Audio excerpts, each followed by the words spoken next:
विमान सपनाको भारी बोकेर जन्मथलोलाई किनारामा राखेर सम्झनाको पटुका कसेर मुलुक बाहिर जान लगेछौ। मैले पनि त तिमीलाई कोसिली भनेर वसन्तमा पलाएका पहिलो चियाका मुना टिपेर तिम्रो सपनासँग उड्न लागेका झोलामा लगाइदिएको छु।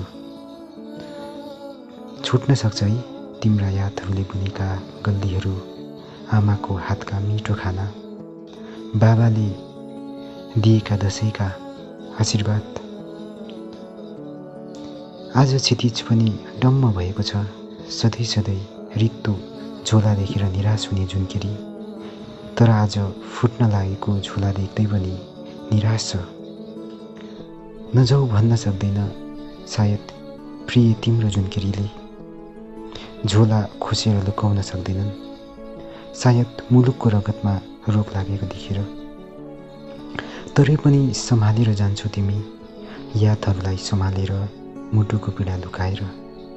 तर आश्चर्य र अचम्म लाग्छ, यत्रो मनहरूको भारी बोकेर कसरी उड्छ होला विमान आकाशमा।